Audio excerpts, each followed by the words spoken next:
아버지의 유언장이 낭독되던 날, 남편은 제 손을 꼭 잡아주었습니다. 2200억 원, 사회자가 그 액수를 부르자 그의 눈빛이 순간 차갑게 변하는 것을 보았습니다. 그날 밤, 저는 그가 아버지의 친구와 통화하는 것을 들었습니다. 이제 그 여자애만 처리하면 돼. 그들은 제 무덤을 파고 있었습니다. 하지만 진짜 무덤에 묻힐 사람이 누구인지는 곧 알게 될 겁니다. 계속하기 전에 채널을 구독하고 댓글로 어디에서 듣고 계신지 알려주세요. 제 이름은 김수진. 올해 32살입니다. 저는 얼마 전 2200억 원 규모의 천지그룹을 상속받았습니다. 그리고 바로 오늘 남편이 저를 위로하기 위해 데려온 이 제주도 바닷가에서 한 소년이 제 산소통에 독이 들어있다고 말했습니다. 모든 것은 아주 잠깐 사이에 일어났습니다.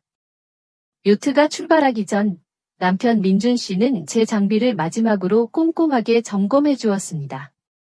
그의 손길은 언제나처럼 다정했습니다.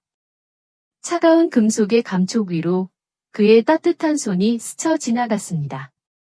우리 수진이 바닷속 예쁜 것들 보면서 슬픈 생각은 다 잊어버려야지. 그의 목소리는 부드러웠습니다. 저는 고개를 끄덕이며 희미하게 웃었습니다. 그 순간이었습니다. 해변에서 조개 껍데기로 만든 팔찌를 팔던 한 소년이 제게 다가왔습니다. 12살쯤 되었을까? 햇볕에 그을린 얼굴, 유난히 크고 까만 눈을 가진 아이였습니다. 아주머니, 이거 하나만 사주세요. 제가 직접 만든 거예요. 아이의 눈빛. 다급했습니다. 저는 지갑을 열 생각도 못하고 그저 아이의 눈에 이끌려 손을 내밀었습니다. 아이는 서둘러 제 손에 조개 팔찌 하나를 쥐어주었습니다. 그리고 스치듯 작고 단단하게 만 종이 쪽지 하나를 제 손바닥 안으로 밀어 넣었습니다. 아주 빠르고 은밀한 움직임이었습니다. 아이는 돈도 받지 않고 뒤돌아 뛰어가 버렸습니다. 멀어지는 아이의 작은 등, 제 손안에 남은 이질적인 감촉. 가슴이 차갑게 내려앉았습니다. 왜 이곳에 와 있는 걸까요? 한 달 전 아버지가 돌아가셨습니다.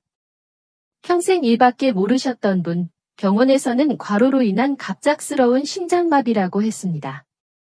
아버지의 사무실은 그날 밤에도 불이 환하게 켜져 있었습니다.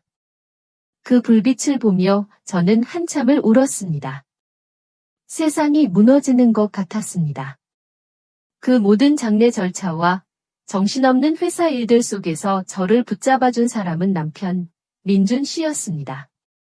그는 저 대신 모든 손님을 맞았고 제가 밤새울 때는 말없이 등을 토닥여 주었습니다. 아무것도 먹지 못하는 저를 위해 직접 죽을 끓여주기도 했습니다. 그는 든든한 벽이었습니다. 제가 기댈 수 있는 유일한 사람이었습니다.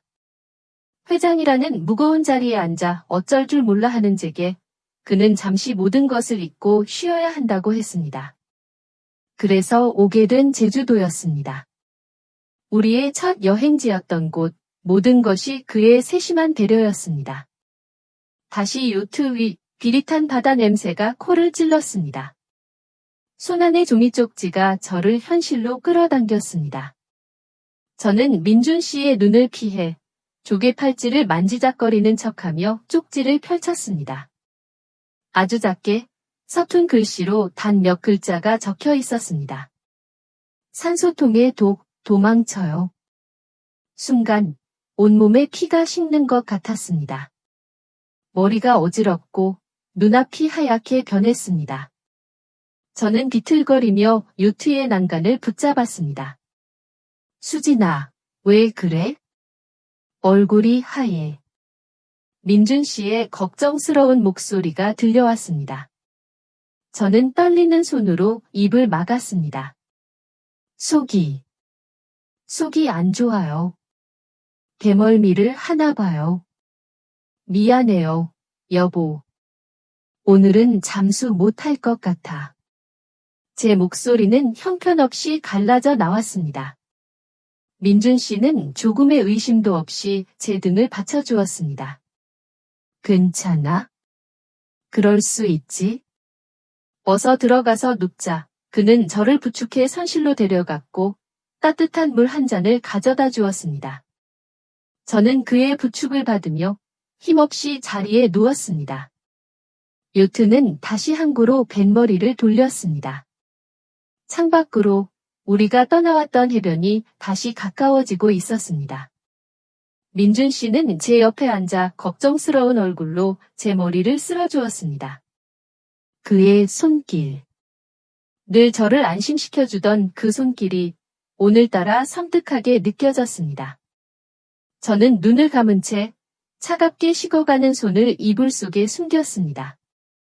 이 사람이 정말 서울로 돌아온 후 저는 연극을 시작했습니다.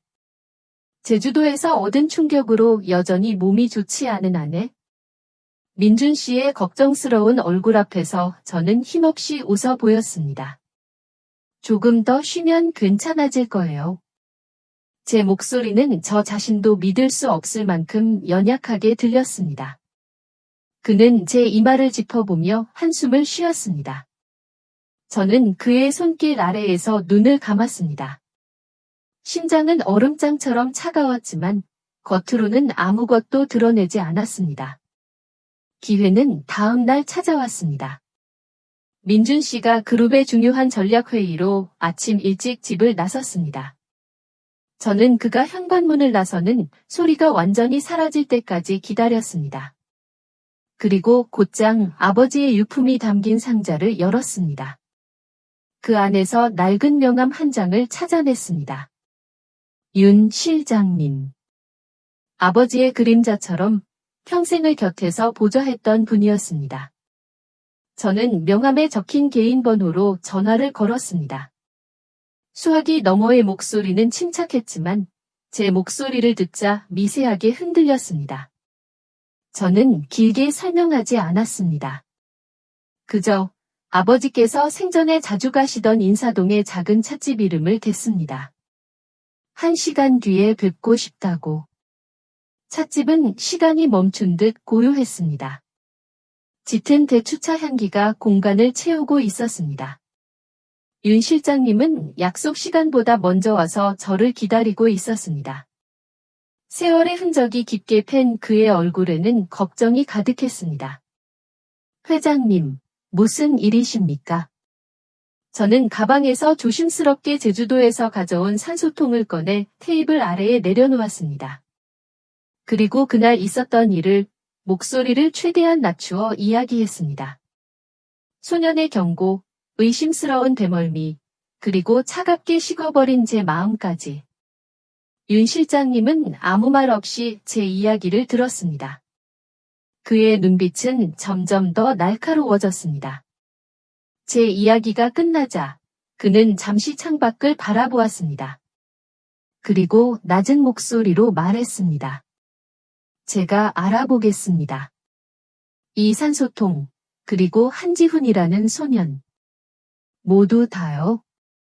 그의 목소리에는 아버지가 살아계실 때와 같은 흔들림 없는 충직함이 담겨 있었습니다. 저는 그때 처음으로 아주 조금 숨을 쉴 수 있었습니다. 이틀이 지났습니다. 그 이틀은 제 인생에서 가장 긴 시간이었습니다. 저는 민준 씨 앞에서 아무것도 모르는 아내 역할을 계속했습니다. 그가 끓여주는 죽을 받아먹고 그가 골라주는 영화를 함께 보았습니다.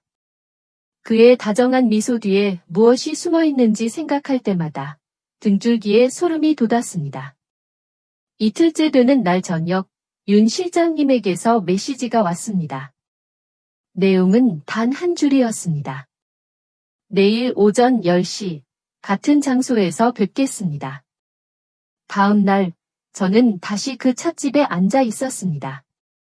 윤 실장님은 제 앞에 작은 서류 봉투를 내려놓았습니다. 그의 얼굴은 전보다 더 어두웠습니다. 산소통부터 말씀드리겠습니다. 그가 입을 열었습니다. 전문가에게 비공식적으로 의뢰했습니다. 밸브에 아주 미세한 조작이 가해져 있었습니다. 깊은 수압 아래에서만 무생무취의 가스가 아주 조금씩 새어나오도록 설계되어 있었습니다. 즉사하는 독은 아닙니다. 천천히 신경을 마비시켜 의식을 잃게 만드는 종류라고 합니다. 물속에서는 그저 사고사로 보일 뿐이겠지요. 찻잔을 든 제 손이 미세하게 떨렸습니다. 사고사. 아버지가 돌아가셨을 때 의사가 했던 말이었습니다. 과로로 인한 안타까운 사고. 그럼 그 소녀는요? 한지훈. 12살 천지바이오의 수석 연구원이었던 한동철 박사의 외아들이었습니다. 윤 실장님은 서류 봉투에서 사진 한 장을 꺼냈습니다. 제주도에서 만났던 바로 그 소년이었습니다. 한동철 박사는 한 달 전 음주운전 교통사고로 사망했습니다. 아버님께서 돌아가시기 불과 일주일 전의 일입니다. 일주일. 너무나도 기묘한 우연이었습니다. 저희가 한 박사의 유품을 정리하던 중 이상한 점을 발견했습니다. 윤 실장님은 봉투에서 또 다른 물건을 꺼냈습니다. 아주 낡고 오래된 작은 금고 열쇠였습니다. 어떤 서류나 기록도 없이 책상 가장 깊은 곳에 숨겨져 있었습니다. 어느 은행의 금고인지도 알 수 없습니다. 저는 그 열쇠를 보는 순간 숨을 멈췄습니다. 녹이 슬고 손때가 묻은 모양새. 아주 오래전 아버지의 서재에서 똑같은 것을 본 기억이 어렴풋이 떠올랐습니다. 그것은 아버지가 쓰시던 것이었습니다. 한동철 박사가 왜 아버지의 금고 열쇠를 가지고 있었던 걸까요? 그리고 그는 왜 아버지가 돌아가신 직후에 죽어야만 했을까요? 저는 떨리는 손으로 그 차가운 열쇠를 집어 들었습니다. 대신이 남긴 첫 번째 실마리. 그것은 너무나도 무겁고 날카로웠습니다. 윤 실장님과 저는 말없이 서로를 바라보았습니다. 낡은 열쇠 하나가 찻잔 옆에 놓여 있었습니다. 그것은 단순한 쇠붙이가 아니었습니다. 아버지와 한동철 박사, 그리고 저를 연결하는 유일한 끈이었습니다. 이건 제가 입을 열었습니다. 아버지가 쓰시던 개인 금고 열쇠가 맞습니다. 윤 실장님의 눈빛이 깊어졌습니다. 아버지는 중요한 개인 거래를 위해 강남의 한 작은 개인 은행을 이용하셨습니다. 철저히 비공개로 운영되는 곳, 아버지의 가장 가까운 사람들만이 아는 장소였습니다. 우리는 다음 날 아침 바로 그 은행으로 향했습니다. 제가 회장직을 승계하며 받은 서류들과 아버지의 인감이 찍힌 위임장을 제시하자 은행 직원은 저희를 조용한 지하 금고실로 안내했습니다. 차가운 공기 속에서 묵직한 쇠문이 열리는 소리가 유난히 크게 울렸습니다. 금고 안은 텅 비어 있었습니다. 돈이나 귀금속 같은 것은 없었습니다. 오직 낡은 갈색 가죽 다이어리 한 권만이 덩그러니 놓여 있었습니다. 아버지의 손때가 묻어 가장자리가 달아빠진 제가 어릴 적부터 늘 아버지의 서재에서 보던 바로 그 다이어리였습니다. 저는 떨리는 손으로 다이어리를 집어 들었습니다. 그 순간 눈물이 핑 돌았습니다. 마치 아버지의 따뜻하고 거친 손을 다시 만지는 것만 같았습니다. 윤 실장님은 밖에서 기다리겠다고 말하며 조용히 문을 닫아주었습니다. 저는 차가운 금고실 바닥에 주저앉아 천천히 다이어리의 첫 장을 넘겼습니다. 아버지의 익숙한 필체. 힘있고 정직한 글씨체였습니다. 수진이 엄마의 기일. 벌써 10년이 흘렀다. 수진이가 점점 엄마를 닮아간다. 그 아이의 웃음을 지켜주기 위해서라도 나는 더 강해져야 한다. 첫 장부터 저는 눈물을 참을 수 없었습니다. 그 뒤로는 회사에 대한 기록들이 이어졌습니다. 새로운 사업, 어려운 결정들, 그리고 직원들에 대한 아버지의 애정 어린 걱정들이 빼곡히 적혀 있었습니다. 그러다 몇 달 전의 기록에서 낯선 단어가 등장했습니다. 키메라 프로젝트. 박태수 부회장이 키메라 프로젝트라는 것을 밀어붙이고 있다. 천지바이오의 신약 개발 사업이라는데 보고서의 내용이 석연치 않다. 무언가 너무 서두르는 느낌이다. 박태수 부회장님. 아버지와는 평생을 함께한 친구이자 제가 늘 작은아버지처럼 따르던 분이었습니다. 심장이 내려앉는 것 같았습니다. 다음 장으로 넘겼습니다. 강서방이 올린 재무보고서. 숫자는 완벽하지만 이상하게 자금의 흐름이 보이지 않는다. 키메라 프로젝트에 들어가는 막대한 연구비가 어디론가 증발하고 있다. 내가 너무 늙어서 의심만 많아진 것인가? 강서방. 민준 씨였습니다. 아버지는 늘 그를 아들처럼 아끼고 신뢰하셨습니다. 아버지의 글씨체는 그 부분을 쓸 때 유난히 흔들리고 있었습니다. 다이어리를 읽어 내려갈수록 손끝이 차가워졌습니다. 아버지의 평온했던 기록은 점차 불안과 고뇌로 채워져 갔습니다. 태수는 내 평생의 친구고 민준이는 내가 사랑하는 사위다. 하지만 탐욕은 가장 가까운 사람도 악마로 만들 수 있다. 내가 틀렸기를 바란다. 제발. 내가 틀렸기를. 아버지의 외로운 싸움이었습니다. 아무에게도 말하지 못한 채 이 작은 다이어리 안에 홀로 담아두었던 고통이었습니다. 왜 저는 아무것도 몰랐을까요? 왜 아버지의 지친 얼굴을 한 번 더 들여다보지 못했을까요?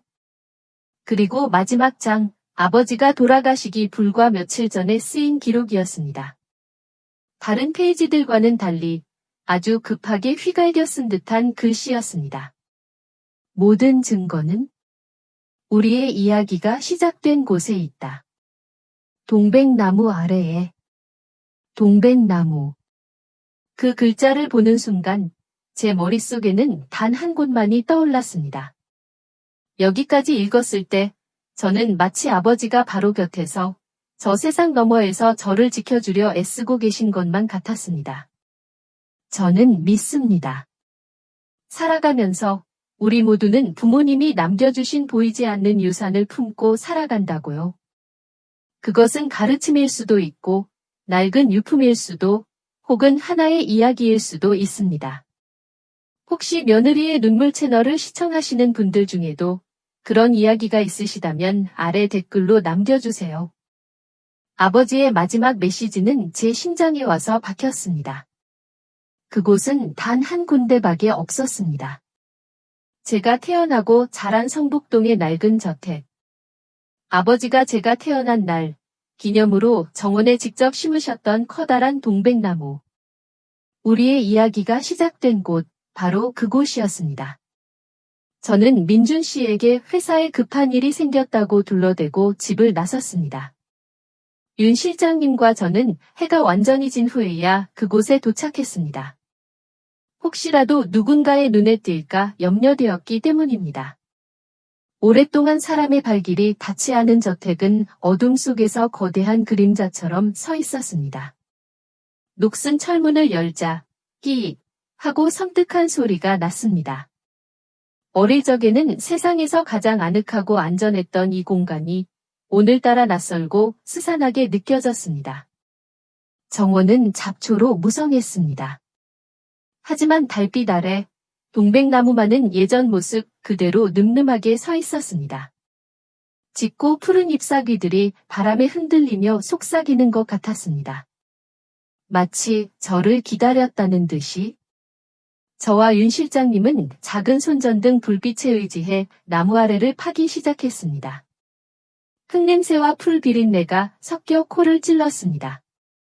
제 손톱 밑으로 차가운 흙이 끼어들었습니다. 어릴 적 이 나무 아래에서 소꿉놀이를 하던 기억이 떠올랐습니다. 아버지는 마루에 앉아 그런 저를 보며 흐뭇하게 웃으시곤 했습니다. 그 따뜻했던 기억이 오늘 밤의 차가운 현실과 겹쳐지면서 가슴이 시큰거렸습니다. 시간이 얼마나 흘렀을까요? 삽 끝에 둔탁한 금속성 소리가 닿았습니다. 찾았습니다. 윤 실장님의 낮은 목소리. 저희는 조심스럽게 흙을 걷어냈습니다. 습기를 막기 위해 두꺼운 비닐에 여러 겹 쌓인 낡은 철제 상자가 모습을 드러냈습니다. 상자는 자물쇠로 잠겨 있지 않았습니다. 저는 마른 침을 삼키고 삐걱거리는 뚜껑을 열었습니다. 그 안에는 2가지 물건이 들어 있었습니다. 암호화된 것으로 보이는 작은 외장 하드 하나, 그리고 노란색 편지 봉투에 담긴 아버지의 편지 한 통이었습니다. 편지 겉봉에는 제 이름, 사랑하는 내 딸, 수진에게라고 적혀 있었습니다. 저는 떨리는 손으로 편지를 꺼내 읽기 시작했습니다. 수진아, 만약 내가 이 편지를 읽고 있다면 아빠에게는 이미 무슨 일이 생긴 후겠구나. 미안하다. 이런 위험한 세상을 너에게 남겨주게 되어서 정말 미안하다. 아버지의 글씨였습니다. 다이어리에서 보았던 것보다 더 힘없고 떨리는 필체였습니다. 나는 너무 늦게 알았다. 평생의 친구라 믿었던 박태수 부회장이 내 등 뒤에서 끔찍한 일을 꾸미고 있었다는 것을. 키메라 프로젝트. 그것은 신약 개발이 아니었다. 법의 감시를 피해 사람을 대상으로 한 비윤리적인 임상 시험이었다. 그리고 강서방. 민준이는 그 모든 것을 알고 있었더구나. 박 부회장은 그 아이의 야망을 이용해 우리 가족을 통제하고 천지를 손에 넣으려 했던 것이다. 민준 씨, 그는 야망의 눈이 먼 꼭두각시였습니다. 박 부회장이라는 교활한 늙은 여우의 손에 놀아나는 아버지의 신뢰를 그리고 제 사랑을 배신한 대가로 말입니다. 나는 증거를 모으려 했다. 하지만 그들이 먼저 움직였구나. 이 외장 하드 안에 모든 것이 들어있다. 그들의 범죄를 증명할 자료들이다. 부디. 이것으로 그들의 죄를 물어다오. 편지의 마지막 문장은 번진 잉크 자국으로 얼룩져 있었습니다. 마치 아버지가 눈물을 흘리며 쓰신 것처럼. 수진아. 이제부터는 아무도 믿지 마라. 부디 강해져야 한다.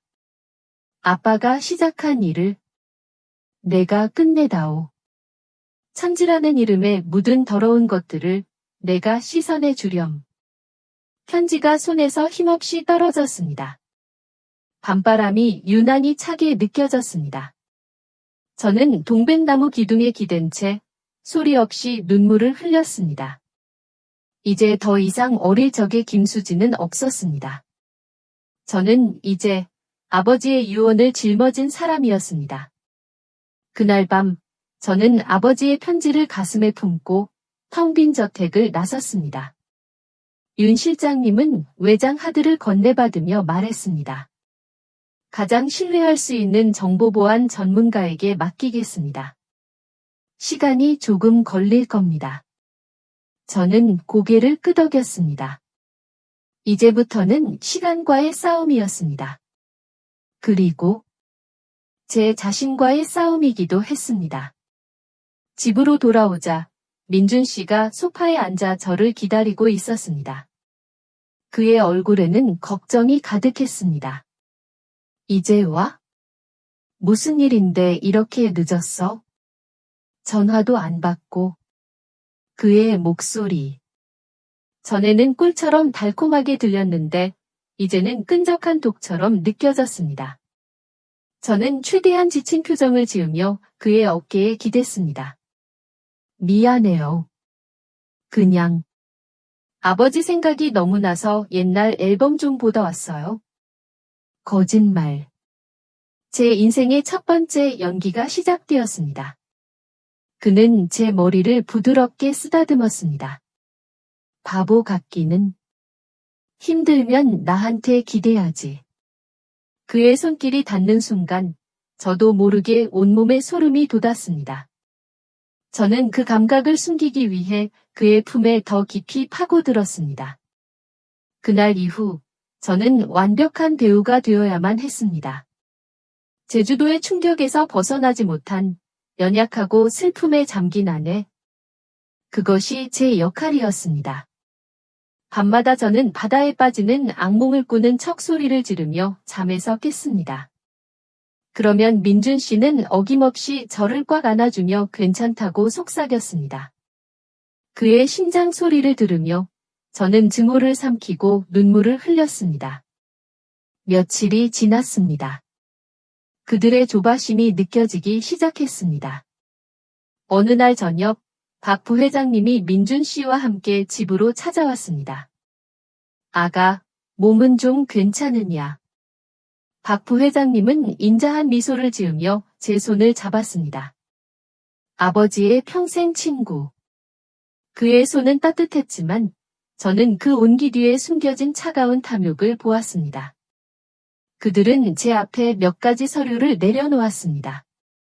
수진아, 내가 아직 힘든데 회사 일까지 신경 쓰게 할 수는 없지, 민준 씨가 말했습니다. 간단한 업무 위임 서류야. 내가 괜찮아질 때까지는 작은아버지랑 내가 회사를 돌볼게. 올 것이 왔구나. 저는 서류를 물끄러미 바라보았습니다. 그리고 고개를 저었습니다. 아니에요. 저 때문에 두 분이 고생하시는 거 싫어요?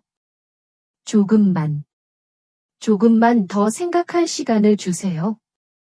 시간을 벌어야 해. 윤 실장님에게서 연락이 올 때까지. 저의 망설임은 그들에게 제가 여전히 아무것도 모른다는 확신을 주었을 겁니다. 그들은 더 이상 저를 재촉하지 않았습니다. 그들의 눈에는 이미 모든 것을 손에 넣은 자의 여유가 번지고 있었습니다. 그리고 바로 어젯밤, 윤 실장님에게서 연락이 왔습니다. 암호 해독이 끝났다고. 저는 오늘 아침 윤 실장님이 보낸 파일을 열어보았습니다. 아버지의 외장 하드 안에는 지옥이 담겨 있었습니다. 키메라 프로젝트의 비윤리적인 임상시험 영상들, 돈의 흐름을 기록한 비밀 장부, 그리고 마지막 파일. 그것은 화상회의 녹음 파일이었습니다. 화면 속에는 박 부회장과 민준 씨, 그리고 한동철 박사가 있었습니다. 박 부회장의 냉정한 목소리가 스피커를 뚫고 흘러나왔습니다. 한 박사, 임상 시험 투여량을 더 늘려야 합니다. 시간이 없어요. 부회장님, 그건 안 됩니다. 피험자들이 죽을 수도 있습니다. 한 박사의 절박한 외침. 그때 박 부회장은 화면 속의 민준 씨를 바라보며 차갑게 말했습니다. 제가 아는 인자한 그의 모습은 어디에도 없었습니다. 서방. 우리는 말 안 듣는 부품은 제거해야지. 파일은 거기서 끝났습니다. 저는 노트북을 덮었습니다. 온몸이 부들부들 떨렸습니다. 이것은 단순한 탐욕이 아니었습니다. 사람의 목숨을 벌레처럼 여기는 순수한 악 그 자체였습니다. 저는 거울 앞에 섰습니다. 거울 속에는 눈물에 젖은 연약한 여자가 서 있었습니다.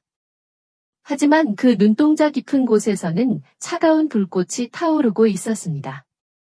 어린 양의 시간은 끝났다. 이제 사냥을 시작할 시간이었습니다. 다음 날, 저는 검은색 정장을 꺼내 입었습니다. 지난 한 달간 입었던 무채색의 슬픔의 옷들과는 다른 단단하고 날카로운 느낌의 옷이었습니다. 아침 식탁에서 저는 민준 씨에게 말했습니다. 여보, 저 오늘부터 회사에 나가볼까 해요. 그는 놀란 눈으로 저를 바라보았습니다. 놀랐겠지. 우리 집 새장 안에 얌전히 갇혀 있을 줄 알았던 새가 갑자기 날갯짓을 하려 하니까? 저는 희미하게 웃으며 덧붙였습니다. 계속 이렇게 집에만 있을 수는 없잖아요. 아버지의 온기라도 느끼고 싶어요. 아버지가 얼마나 힘드셨는지 제 눈으로 직접 보고 싶어요. 제 눈빛에는 슬픔과 그리움이 담겨 있었습니다. 그는 제 연기에 완전히 속아 넘어갔습니다. 어쩌면 아버지를 그리워하는 가여운 아내의 작은 투정쯤으로 여겼을지도 모릅니다. 그는 고개를 끄덕였습니다. 그래, 당신 마음이 편하다면 내가 옆에서 잘 도와줄게. 그렇게 저는 회장실로 첫 출근을 했습니다. 아버지의 향기가 남아있는 공간. 저는 의자에 앉아 한참 동안 눈을 감고 있었습니다. 그리고 비서를 호출했습니다. 지금 바로 긴급 임원 회의를 소집해 주세요. 회의실에는 모든 임원들이 모여 있었습니다. 민준 씨와 박 부회장님도 의아한 표정으로 앉아 있었습니다. 저는 모든 사람들의 얼굴을 천천히 둘러보았습니다. 누가 아버지의 사람이고 누가 저들의 사람인지. 저는 준비한 서류를 꺼내 들고 입을 열었습니다. 제 목소리는 가늘었지만 떨리지 않으려 애썼습니다. 먼저 오늘부로 두 분을 복직시키려 합니다. 저는 아버지의 오랜 충신이었지만 박 부회장에 의해 강제로 은퇴당했던 재무이사님과 전략기획본부장님의 이름을 불렀습니다. 회의실이 술렁이었습니다. 그것은 박 부회장의 사람들에게 보내는 저희 첫 번째 경고였습니다. 그리고 저는 박 부회장님을 똑바로 바라보며 말했습니다. 작은아버지. 그리고 여기 계신 임원 여러분. 저는 아직 경영에 대해 아는 것이 부족한 사람입니다. 그래, 너희들이 원하는 대로 나는 아무것도 모르는 어린 양이다. 하지만 아버지는 제게 늘 가르치셨습니다. 기업 경영의 기본은 투명함이라고요. 그래서 천지바이오의 모든 프로젝트에 대해 외부 독립기관의 회계 감사를 요청하려 합니다. 그 순간 회의실의 모든 공기가 얼어붙었습니다. 박 부회장님의 얼굴에서 처음으로 미소가 사라졌습니다. 민준 씨는 굳은 표정으로 저를 바라보고 있었습니다. 그의 눈빛이 묻고 있었습니다. 지금 무슨 짓을 하는 거냐고. 저는 가장 순수한 아무것도 모른다는 표정을 지으며 그를 마주 보았습니다. 아버지가 남기신 회사를 더 튼튼하게 만들고 싶을 뿐이에요. 작은아버지도 민준 씨도 깨끗하고 투명한 회사를 만드는데 당연히 동의하시겠죠. 그렇죠? 저는 그들에게 더들 놓았습니다. 그들은 제 질문에 아니오라고 답할 수 없었습니다. 그렇게 답하는 순간 스스로 나는 떳떳하지 못하다고 인정하는 꼴이 될 테니까요. 박 부회장님은 결국 마지못해 고개를 끄덕였습니다. 저는 회의가 끝난 후 회장실 창가에 서서 서울의 전경을 내려다보았습니다. 유리창에 비친 제 얼굴. 더 이상 울고 있지 않았습니다. 이제 막 첫 번째 수가 놓였을 뿐이었습니다. 그날 회의 이후 집안의 공기는 눈에 띄게 달라졌습니다. 민준 씨의 다정함 속에는 날카로운 칼날이 숨겨져 있었습니다. 그는 더 이상 저를 슬픔에 잠긴 아내로 보지 않았습니다. 예측할 수 없는 잠재적인 위협으로 보기 시작했습니다. 저녁 식탁은 숨막히는 침묵만이 흘렀습니다. 수저가 그릇에 부딪히는 소리만이 유일한 소음이었습니다. 그가 저를 관찰하고 있다는 것을 느낄 수 있었습니다. 제 모든 행동, 모든 표정 하나하나를 분석하고 있었습니다. 와인 잔을 내려놓으며 그가 먼저 침묵을 깼습니다. 목소리는 여전히 부드러웠지만 그 안에는 서늘한 경계심이 묻어 있었습니다. 오늘 당신 때문에 좀 놀랐어? 올 것이 왔구나. 저는 숟가락을 내려놓고 그를 바라보았습니다. 당신 정말로 회사를 이끌 수 있다고 생각해? 그의 눈빛. 그것은 걱정이 아니었습니다. 제 의도를 떠보려는 날카로운 탐색이었습니다. 바로 그 순간 저는 제 평생의 연기를 시작해야만 했습니다. 제 눈에 눈물이 고이기 시작했습니다. 아주 천천히 한 방울, 두 방울. 저는 테이블 위로 떨리는 손을 뻗어 그의 손을 잡았습니다. 미안해요. 제 목소리는 물기에 젖어 있었습니다. 제가 너무 어리석었어요. 아버지가 너무 보고 싶어서 아버지처럼 멋지게 회사를 이끌고 싶었어요. 아버지가 자랑스러워하는 딸이 되고 싶어서 그래서 순간적으로 욕심을 부렸나 봐요. 그래, 나는 욕심 때문에 잠시 이성을 잃은 철없는 여자다. 내가 원하는 모습이 바로 이것이겠지. 저는 흐느끼기 시작했습니다. 막상 해보니까 너무 무섭고 힘들어요. 오늘 회의에서도 다들 저를 비웃는 것 같았어요. 저는 못하겠어요. 저는 그냥 당신 아내로만 있고 싶어요, 여보. 제발. 저는 그의 손등 위로 눈물을 쏟아냈습니다. 제 눈물은 뜨거웠지만 제 마음은 얼음장처럼 차가웠습니다. 그의 표정이 미세하게 변하는 것을 놓치지 않았습니다. 경계심이 누그러지고 그 자리에 익숙한 우월감과 동정심이 스며들었습니다. 그는 역시 우는 여자에게 약했습니다. 그는 자리에서 일어나 제게 다가와 저를 일으켜 세웠습니다. 그리고 저를 품에 안았습니다. 그럴 줄 알았어? 우리 수진이 너무 애쓰지 마. 다 내가 알아서 할게. 응. 저는 그의 품에 안겨 고개를 끄덕였습니다. 그리고 마지막 승부수를 던졌습니다. 그러면 곧 있을 주주총회에서 제가 공식적으로 발표할게요. 뭘? 회장직에서 물러나겠다고요. 그리고 아버지께서 가장 신뢰하셨던 작은아버지와 그런 작은아버지를 가장 잘 보필할 수 있는 당신에게 천지를 맡기겠다고요. 그 말을 하는 순간 저를 안고 있던 그의 팔에 아주 미세하게 힘이 들어가는 것을 느꼈습니다. 그의 심장이 조금 더 빨리 뛰는 소리가 들렸습니다. 탐욕.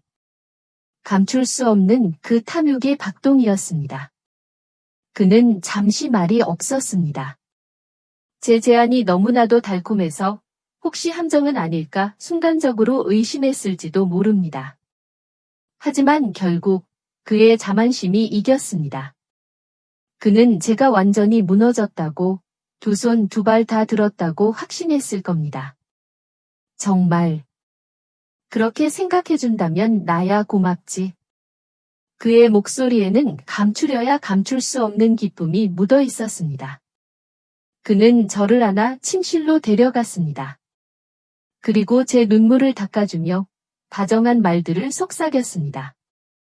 그의 품에 안겨 저는 눈을 감았습니다.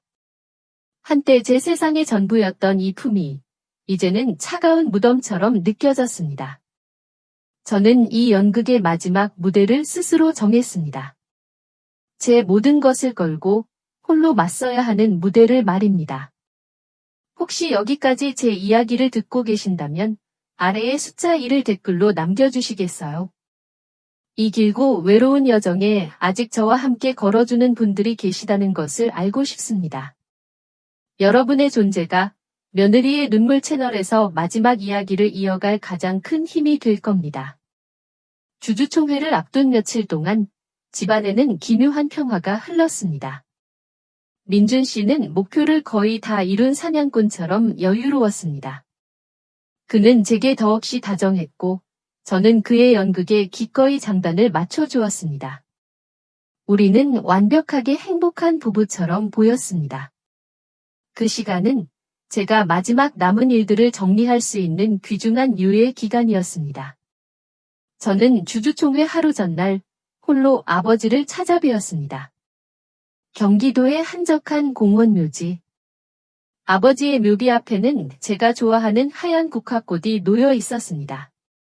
민준 씨가 며칠 전에 다녀간 모양이었습니다. 위선. 저는 그 꽃 옆에 아버지가 생전에 가장 좋아하시던 작은 소나무 분재를 내려놓았습니다.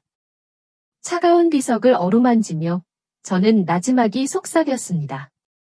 아버지, 내일이면 모든 것이 끝나요. 아버지가 평생을 바쳐 이룬 천지라는 이름, 제가 깨끗하게 되돌려 놓을게요. 약속해요. 대답 없는 비석 앞에서 저는 이상하게도 마음이 평온해지는 것을 느꼈습니다. 더 이상 두렵지 않았습니다. 그날 오후, 저는 윤 실장님의 도움으로 한지훈, 그 소년을 몰래 만났습니다. 아이는 임시 보호시설에서 지내고 있었습니다. 처음 제주도에서 봤을 때보다 조금 살이 오른 듯했지만 그늘진 눈빛은 여전했습니다. 저는 아이에게 낡은 사진 한 장을 건넸습니다. 이분, 기억하니? 사진 속에는 젊은 시절의 아버지와 환하게 웃고 있는 한동철 박사님이 나란히 서 계셨습니다. 회사 창립 기념 워크숍에서 찍은 사진이었습니다. 아이는 사진을 보자마자 눈물을 글썽였습니다. 우리 아빠 두 분은 좋은 동료셨단다. 이제 하늘에서 우리가 정의를 되찾는 모습을 보시면서 함께 웃고 계실 거야. 아주 조금만 더 기다려주렴. 저는 아이의 작은 손을 꼭 잡아주었습니다. 이것은 더 이상 저 혼자만의 복수가 아니었습니다. 아버지의 명예를 위해, 그리고 억울하게 희생된 또 다른 아버지를 위해 제가 반드시 이겨내야만 하는 싸움이었습니다. 모든 준비는 끝났습니다. 윤 실장님은 모든 증거 자료가 여러 곳에 백업되었으며 특수부 검사들과도 비공식적인 연락을 마쳤다고 보고했습니다. 그들은 주주총회장 근처에서 저의 신호를 기다릴 것이었습니다. 그날 밤 저는 잠을 이룰 수 없었습니다. 거실에서 와인을 마시고 있는데 서재에서 민준 씨의 통화 소리가 들려왔습니다. 문틈으로 새어나오는 그의 목소리는 평소보다 한껏 들떠 있었습니다. 응, 예약해둬. 스위스 알프스가 보이는 최고급 스위트룸으로. 그래. 일이 잘 마무리되면 우리도 이제 좀 쉬어야지. 그의 목소리를 들으며 저는 조용히 와인 잔을 내려놓았습니다. 그는 이미 모든 것을 다 가졌다고 생각하고 있었습니다. 그의 자만심. 그것이 바로 그의 가장 큰 약점이었습니다. 저는 창가에 섰습니다. 칠흑 같은 밤하늘 아래 서울의 불빛들이 별처럼 반짝이고 있었습니다. 저 수많은 불빛 속에서 얼마나 많은 사람들이 각자의 비밀과 상처를 안고 살아가고 있을까요? 내일 저 불빛들 앞에서 거대한 폭풍이 몰아칠 것이었습니다. 그리고 저는 기꺼이 그 폭풍의 눈이 될 것이었습니다. 주주총회가 열리는 날 서울에서 가장 호화로운 호텔의 그랜드 볼룸은 이른 아침부터 수많은 사람들로 북적였습니다. 그룹의 임원들, 주요 주주들, 그리고 수십 명의 기자들. 모두의 시선 속에는 기대와 호기심이 뒤섞여 있었습니다. 저는 민준 씨의 팔짱을 끼고 행사장에 들어섰습니다. 그는 완벽하게 재단된 정장 차림으로 자신감 넘치는 미소를 짓고 있었습니다. 저는 단정하고 차분한 검은색 원피스를 입었습니다. 슬픔에 잠긴 미망인, 그리고 곧 회장직을 내려놓을 연약한 상속녀. 그것이 오늘 제 마지막 역할이었습니다. 박태수 부회장님이 먼저 연단에 올랐습니다. 그는 인자한 목소리로 천지그룹의 빛나는 미래를 이야기했습니다. 그리고 민준 씨를 차세대 리더로 치켜세웠습니다. 민준 씨는 겸손한 표정으로 고개를 숙였고 장내에서는 박수갈채가 터져 나왔습니다. 모든 것이 그들이 짜놓은 각본대로 흘러가고 있었습니다. 마침내 제 이름이 불렸습니다. 민준 씨는 제 손을 부드럽게 잡아주며 속삭였습니다. 너무 긴장하지 마, 수진아. 준비한 대로만 하면 돼. 저는 희미하게 미소 지으며 고개를 끄덕였습니다. 그리고 혼자 천천히 연단을 향해 걸어갔습니다. 수백 개의 카메라 플래시가 눈앞에서 터졌습니다. 저는 마이크 앞에 서서 잠시 숨을 골랐습니다. 장내는 물을 끼얹은 듯 조용해졌습니다. 저의 사인 발표를 기다리는 침묵이었습니다. 저는 앞줄에 앉아있는 민준 씨와 박 부회장님을 잠시 바라보았습니다. 두 사람의 얼굴에는 만족스러운 미소가 걸려 있었습니다. 저는 시선을 정면으로 옮기고 입을 열었습니다. 제 목소리는 작았지만 이상할 만큼 또렷하게 울려 퍼졌습니다. 오늘 저는 여러분께 한 가지 이야기를 들려드리고자 이 자리에 섰습니다. 장래가 미세하게 술렁였습니다. 한 달 전 저희 아버님께서 갑작스럽게 돌아가셨습니다.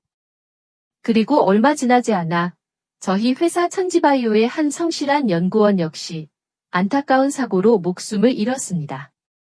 저는 잠시 말을 멈췄습니다. 민준 씨와 박 부회장님의 얼굴에서 미소가 사라지기 시작했습니다. 사람들은 이 모든 것을 그저 비극적인 우연이라고 말했습니다. 하지만 저는 오늘 그 우연 뒤에 숨겨진 끔찍한 진실에 대해 이야기하려 합니다. 오늘 저는 아버지가 남기신 유산을 포기하기 위해 이 자리에 선 것이 아닙니다. 제 목소리는 점점 더 단단해졌습니다. 저는 오늘 사람의 탈을 쓴 악마들로부터 아버지의 유산을 지켜내기 위해 이 자리에 섰습니다. 그 순간 저는 객석 한쪽에 서 있던 윤 실장님에게 눈짓을 보냈습니다. 연단 뒤에 거대한 스크린이 갑자기 켜졌습니다. 그리고 낯익은 화상회의 화면이 나타났습니다. 화면 속에는 박태수 부회장과 민준 씨, 그리고 한동철 박사님의 얼굴이 있었습니다. 스피커를 통해 박 부회장의 차가운 목소리가 행사장을 가득 메웠습니다. 한 박사, 임상 시험 투여량을 더 늘려야 합니다. 시간이 없어요. 부회장님, 그건 안 됩니다. 피험자들이 죽을 수도 있습니다. 장내는 얼어붙었습니다. 모든 사람들이 스크린과 앞줄에 앉은 두 남자의 얼굴을 번갈아 쳐다보았습니다. 박 부회장님의 얼굴은 하얗게 질려 있었습니다. 그리고 마침내 결정적인 목소리가 울려 퍼졌습니다. 박 부회장이 화면 속 민준 씨를 바라보며 내뱉은 말이었습니다. 강서방. 우리는 말 안 듣는 부품은 제거해야지. 그 순간 장내는 터져나올 듯한 아우성으로 가득 찼습니다. 기자들의 카메라 플래시가 미친 듯이 터졌습니다. 민준 씨는 자리에서 벌떡 일어났지만 아무 말도 하지 못했습니다. 그의 완벽했던 가면은 산산조각 나 있었습니다. 바로 그때였습니다. 행사장의 육중한 문이 양쪽으로 활짝 열렸습니다. 검은색 법복을 입은 검사들과 수사관들이 성큼성큼 걸어 들어왔습니다. 그들은 망연자실한 표정으로 서 있는 박태수 부회장님과 강민준 씨의 앞으로 다가갔습니다. 박태수 씨, 강민준 씨, 살인교사 및 업무상 횡령 등의 혐의로 두 분을 긴급 체포합니다. 수사관들이 내민 차가운 수갑이 그들의 손목에 채워졌습니다. 모든 것이 제가 계획했던 완벽한 연극의 마지막 장면이었습니다. 저는 연단 위에서 질질 끌려나가는 두 남자의 마지막 모습을 조용히 내려다보았습니다. 제 눈에서는 눈물이 흐르지 않았습니다. 심판은 이제 막 시작되었을 뿐이었습니다. 그날로부터 1년이라는 시간이 흘렀습니다. 세상은 떠들썩했습니다. 재판은 몇 달에 걸쳐 진행되었고 천지그룹의 추악한 비밀들은 신문 일면을 매일같이 장식했습니다. 박태수 부회장님과 강민준 씨는 무기징역을 선고받았습니다. 법정 가장 앞자리에 앉아 저는 그들의 마지막 모습을 묵묵히 지켜보았습니다. 한때는 제게 세상의 전부였던 사람들. 그들의 얼굴에는 더 이상 교활한 미소도 인자한 가면도 남아있지 않았습니다. 텅 빈 눈동자 속에는 뒤늦은 후회조차 보이지 않았습니다. 폭풍은 그렇게 지나갔습니다. 저는 천지그룹을 처음부터 다시 세워야만 했습니다. 부패의 뿌리를 도려내는 일은 고통스러웠습니다. 하지만 저는 혼자가 아니었습니다. 아버지께서 남겨주신 충직한 사람들이 제 곁을 지켜주었습니다. 우리는 사람을 위한 기술이라는 아버지의 오랜 경영 철학을 다시 꺼내 들었습니다. 이윤이 아닌 정직을 회사의 첫 번째 목표로 삼았습니다. 그것이 제가 할 수 있는 가장 완전한 형태의 복수였습니다. 저는 또한 아버지와 한동철 박사님의 이름을 따서 작은 자선재단을 만들었습니다. 두 분의 이름처럼 세상의 어두운 곳을 밝히는 빛이 되기를 바라는 마음에서였습니다. 그리고 제게는 새로운 가족이 생겼습니다. 저는 한지훈, 그 용감했던 소년의 법적인 보호자가 되었습니다. 우리는 성북동의 낡은 저택으로 다시 돌아왔습니다. 텅 비었던 공간은 이제 지훈이의 웃음소리와 서툰 피아노 소리로 다시 채워지고 있습니다. 어느 봄날 오후, 저와 지훈이는 정원의 동백나무에 물을 주고 있었습니다. 1년 전 차가운 비밀을 품고 있던 바로 그 나무였습니다. 이제 나무는 지난 겨울의 상처를 모두 이겨내고 붉고 탐스러운 꽃을 활짝 피워내고 있었습니다. 지훈이는 제게 물었습니다. 엄마, 하늘에서도 오리가 보일까요? 저는 미소 지으며 아이를 안아주었습니다. 그럼 아주 잘 보이실 거야? 그리고 아주 자랑스러워하고 계실 거야? 저는 이 기나긴 길을 걸어오며 몇 가지를 깨닫게 되었습니다.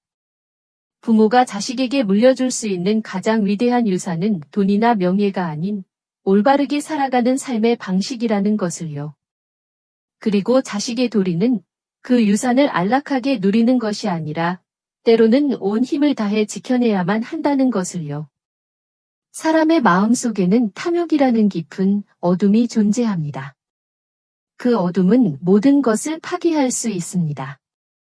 하지만 그와 동시에 우리 안에는 진실을 향한 용기와 정의라는 더 밝은 빛 또한 존재합니다. 어느 쪽을 선택하느냐에 따라 우리 삶의 모습은 완전히 달라지겠지요. 그때였습니다. 막 그친 소나기 뒤로 동쪽 하늘에 작은 무지개가 떠올랐습니다. 너무나도 선명하고 아름다운 7 빛깔이었습니다. 동백나무 아래에서 저는 지훈이를 더 꽉 껴안았습니다. 소나기는 그쳤고 비가 온 뒤에는 언제나 이렇게 무지개가 뜹니다. 하늘에서 아버지와 지훈이의 아버지가 함께 웃고 계신 것이 틀림없었습니다. 여기까지가 한 여인의 길고도 험난했던 이야기의 끝입니다. 여러분은 주인공 수진의 마지막 선택에 대해 어떻게 생각하시나요? 만약 여러분이 그녀의 입장이었다면 다른 결정을 내리셨을까요?